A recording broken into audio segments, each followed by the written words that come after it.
1 litre दुधापेक्षा 1 litre देशी दारूची किंमत अध्यक्ष महाराज जास्त आहे। याची काळजी घेऊन माननीय मंत्री महोदय पुण्य कमवणार आहेत का? म्हशीला ढेप लागते, चुरी लागते, जे फीड लागते, त्यामुळे दूध आता न परवडण्यासारखं झालं आहे। नोव्हेंबरमध्ये ढेपीचे भाव होते 30 रुपये आणि आता आहे 41 रुपये।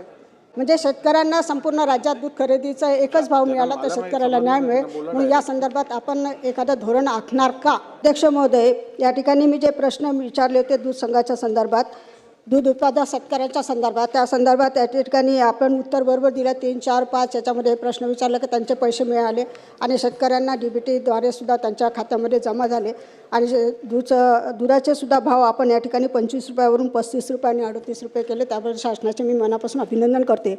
परंतु या ठिकाणी सगळ्यात महत्त्वाचा असा प्रश्न आहे की प्रत्येक जिल्ह्यामध्ये दूध संघाचे भाव वेगवेगळे आहेत आणि त्याच्यामुळे आज आपण बघितलं तर कोल्हापूरचे भाव वेगळे आहेत, त्या ठिकाणी नगरचे भाव वेगळे आहे, नागपूरचे त्या ठिकाणी असणारे रेट हे वेगवेगळे आहे। म्हणून या संदर्भात मला राज्य शासनाला एकच प्रश्न विचारायचे आहे की दूध संघाचे जे प्रत्येक जिल्ह्यातले दूध खरेदीचे भाव वेगवेगळे आहे, या संदर्भात संपूर्ण राज्यात दूध संघाचे खरेदीचे जे दर आहेत त्या संदर्भात एखादं आपण धोरण आखणार का? म्हणजे शेतकऱ्यांना संपूर्ण राज्यात दूध खरेदीचा एकच भाव मिळाला तर शेतकऱ्याला न्याय मिळेल म्हणून या संदर्भात आपण एखादं धोरण आखणार का? मध्ये सन्माननीय सदस्यांनी जे प्रश्न विचारले होते की यामध्ये आम्ही ऑलरेडी उत्तर दिले की 3 वर्षात कुठल्याही प्रकारचा पशुखाद्यामध्ये वाढ झालेली नाही आहे आणि जसं जे ब्रँडेड जे होते सोनाई, हिरा या सगळ्यांचं उत्तर दिलेलं आहे। माझ्या मते जर त्याच्यावर तुम्ही सॅटिस्फाईड असाल तर त्याच्यावर काही खुलासा द्यायची गरज आहे का?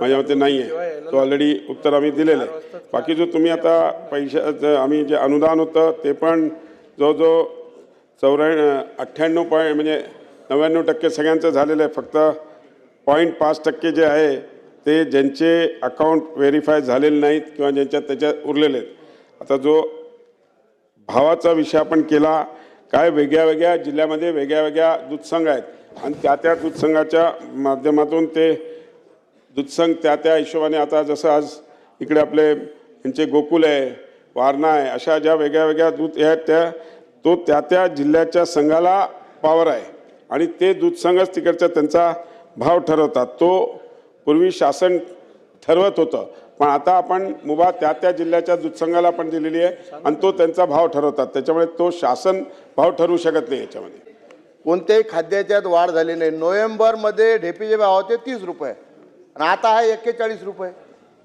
आणि एखादी म्हैस आणि गाय जनली तर 6 महिने सारखं देते। 10 लिटर असलं तर सकाळी 5 देते, संध्याकाळी 5 देते, नंतर 6 महिन्यानंतर ते कमी होते, मग एक टाईम येते। आणि हा ढेपीचे भाव, चाऱ्याचे भाव हे जे वाढून राहिले, तुम्ही सांगा वाढले नाही, हे माननीय मंत्री महोदय हे दर महिन्याला बदलून राहिलेले आहेत। आणि आपण कृषी विभाग म्हणतो वैरण विकासाचा कार्यक्रम करतो, जे वैरण विकासाचं जे बी देतात ते साहेब निघतच नाही। मी दूध उत्पादक शेतकरी आहे, कृषी विभागाने त्याला बी निघतच नाही, तर दुधाचे जे दूध उत्पादक शेतकरी आहेत त्यांना लॉस होऊन राहिलेला आहे। कारण त्यांना जे लागते, म्हशीला ढेप लागते, चुरी लागते, जे फीड लागते, त्यामुळे दूध आता न परवडण्यासारखं झालं आहे। तर तुम्ही दुधाच्यासाठी फरक देऊन राहिले, पण या फरकामुळे काय होऊन राहिलं, जनावर जे दुधावून कमी झालं ते कटाईला चाललं आणि आपल्या महाराष्ट्रातनी सगळे जनावर हरियाणा, गुजरात, राजस्थान, उत्तर प्रदेश, मध्य प्रदेश इथून येऊन राहिले। म्हणजे चांगल्या प्रतीचे जनावर आणले, 6 महिने दूध काढलं आणि मग परवडत नाही म्हणून ते कसाबाच्या घरी चालले, कटाईवर चालले। म्हणजे चांगल्या जनावर कटाईवर चालल्यामुळे चांगले जनावर बी तयार होऊन नाही राहिले।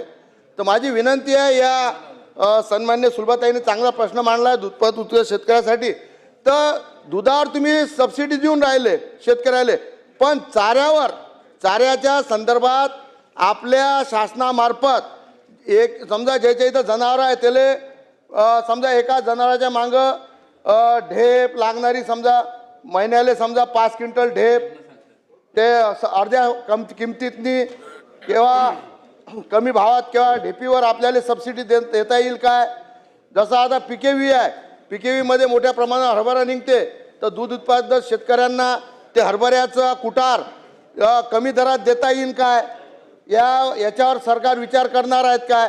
आणि दूध उत्पादक शेतकऱ्यांना आता जे छोटे छोटे घरी 2-2, 3-3 गाई म्हशी गाई ठेवतात त्यांना हे भेटत नाही, कारण त्याचं दूध जे आहे हा संकलन करणारा घेऊन घेते आणि तो विकते डेअरीवाल्याले, संस्थेवाल्याले. त्याच्यामुळे जो तुम्ही 5 रुपये 7 रुपये देता तो चिल्लर जो दूध उत्पादक आहे त्याला भेटत नाही, तर तो त्या संस्थेला जाते. म्हणून चिल्लर जे दूध उत्पादक आहे त्यांच्यासाठी कोणती स्कीम आपण आणणार आहे का दूध उत्पादक शेतकऱ्यासाठी, असे माझे 3 प्रश्न आहे. अध्यक्ष महोदय, सन्मान्य सदस्यांनी जो प्रश्न विचारला त्याच्यात मी अगोदरच सांगितलं की कुठल्याही प्रकारचं चारा किंवा हिरवा चारा असो किंवा सुका चारा असो या सगळ्या याच्यामध्ये कुठल्याही प्रकारचा भाव वाढलेला नाही. जर आज आपण बसा, होऊ दे, उत्तर होऊ दे, बसा.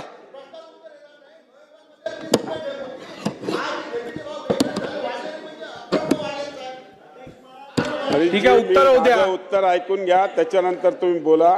माझं उत्तर ऐकून घ्या. माझ्याकडे कंपॅरेटिव्ह स्टेटमेंट आहे साहेब, मागच्या 3 वर्षाचा स्टेटमेंट ठीक आहे, आहे. पटलावर मांडला तुम्ही, मी देतो त्यांच्याकडे.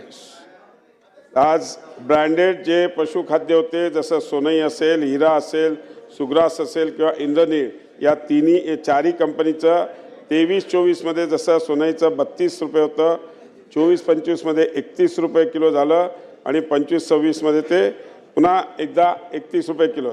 त्याचप्रमाणे हिराचं पण 31 रुपये होतं, नंतर 24 मध्ये 28 रुपये झालं, आता 25-26 मध्ये पण 31 रुपयेच आहे.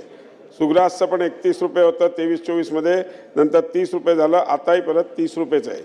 इंद्रनीलचं 30 रुपये होतं, 30 रुपये कंटिन्युअस 3 वर्षाचा हा हे आहे. त्याच पद्धतीने चाराचा पण जो विषय आहे तो हिरवा चारा 2700 रुपये मेट्रिक टन होता, आज 2500 रुपये आहे.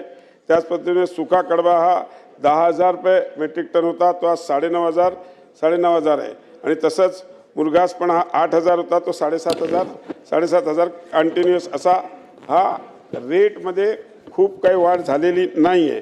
आणि चाऱ्याची सबसिडी देणे किंवा त्याबाबतचं पशुसंवर्धन विभागातर्फे आपण त्यांच्याशी चर्चा करून तो निर्णय घेऊया, कारण की तो विषय चाऱ्याला जो काही असतो ती सबसिडी जी द्यायची असेल तो पशुसंवर्धन विभागाशी आम्ही चर्चा करून त्याच्यात नक्कीच हे म्हणजे मार्ग काढू. आणि बाकी जसं योजनेच्या संदर्भात कृषी विभागाशी पण आम्ही माननीय हरीशजीने सांगितलेला जो विषय आहे तो ठेपवर दर मार्केट हे असेल त्याच्यात पण कृषी विभागाशी या दोन्ही विभागाशी एक कॉमन बैठक घेऊन त्यामध्ये आम्ही निर्णय देऊ. बाबासाहेब देशमुखजी बोला. आपला आभार मानतो. अध्यक्ष महाराज, पुढे जाऊ.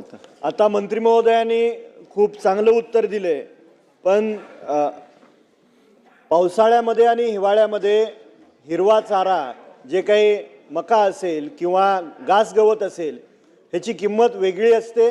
आणि उन्हाळ्यामध्ये पाणी कमी आल्यानंतर शेतकऱ्यांनी पिकवलेल्या त्या मकेचं आणि घास गवत जर त्या दूध उत्पादक शेतकऱ्याला विकत घ्यायचं असेल तर या चाऱ्यामध्ये दरामध्ये तफावत असते. तर माझी आपल्या माध्यमातून शासनाला विनंती आहे की जे 5 रुपये आणि 7 रुपयेचं अनुदान शासनाने यापूर्वी दिलं, हे अनुदान सतत भविष्य काळात देत राहावं एवढी आपल्या माध्यमातून शासनाला विनंती आहे. अध्यक्ष महोदय, आपण पूर्वी 2024-25 मध्ये आपण हे अनुदान दिलं होतं आणि 5 रुपये आणि 7 रुपये दोन्ही अनुदानचे आपण जवळजवळ आपण 1582 कोटी रुपये अनुदान हे आपण मागे दिलेलं आहे. मी सांगितलं तसं जवळजवळ 99.5% आपण अनुदान हे पूर्ण कंप्लीट केलेलं आहे. ते आपण त्यापुरता त्या पिरियडपुरताच तेव्हा ते अनुदान दिलं होतं 5 रुपये आणि 7 रुपयाचं. तो पिरियड संपलेला आहे. तो काळ संपलेला असल्यामुळे नवीन जर करायचं असेल ते पॉलिसी आपल्याला करावं लागेल आणि नक्कीच चर्चा करून त्याच्यावर मंत्रिमंडळामध्ये चर्चा करून त्याच्यात निर्णय घेण्यात येईल. चला पुढे जाऊया. सुधीर भाऊ, शेवटचा प्रश्न. अध्यक्ष महाराज, एका महत्वाच्या प्रश्नावर माननीय मंत्री महोदय उत्तर देत आहे. खरं तर अध्यक्ष महाराज, राज्यामध्ये 1 लिटर दुधापेक्षा 1 लिटर देशी दारूची किंमत अध्यक्ष महाराज जास्त आहे. आपण सरकारी कर्मचाऱ्यांच्या पगारासाठी 7वं वेतन आयोग, 8वं वेतन आयोग असं वेतन आयोग दर 10 वर्षांनी अध्यक्ष महाराज करतो. ऊस उत्पादक शेतकऱ्यांना योग्य न्याय देण्यासाठी आपण अध्यक्ष महाराज FRPच्या माध्यमातून केंद्रीय समितीच्या माध्यमातून दर ठरवतो. मी शासनाला विचारू इच्छितो की दुधाच्या दराचा शास्त्रशुद्ध अभ्यास करत त्यासाठी लागणारा खर्च विचारात घेत अशी एखादी समिती की ज्या समितीला दर 3 वर्षांनी या संदर्भातला अहवाल आणि या अहवालावर आधारित निर्णय घेण्याच्या दृष्टीने दूध उत्पादक शेतकरी जगला पाहिजे, जनावरं जगली पाहिजे, कसाईखान्यात जनावरं जाणं हे यापेक्षा मोठं पाप कोणतंही असू शकत नाही. पण शेतकऱ्यांची मजबुरी असते. हा दुधाचा व्यवसाय मजबूत करण्यासाठी आपण अशा पद्धतीची 3 वर्षांनी दुधाच्या दराचा, त्याच्या उत्पादन खर्चाचा आढावा घेण्याची एक समिती आपण नियुक्त करणार का? आणि दर 3 वर्षांनी कोणतीही लक्षवेधी कोणताही प्रश्न न करता 3 वर्षांनी दुधा उत्पादक शेतकऱ्यांना न्याय देत कसाईखान्यात जनावर जाणार नाही याची काळजी घेऊन माननीय मंत्री महोदय पुण्य कमवणार आहेत का? अध्यक्ष महोदय, सुधीर भाऊंनी असा विषय दिलेला आहे. सुधीर भाऊ, नक्कीच पुण्य कमवण्याकरता तुम्ही जे काही सूचना द्याल त्याच्यामध्ये नक्कीच लक्ष घालून काम करू.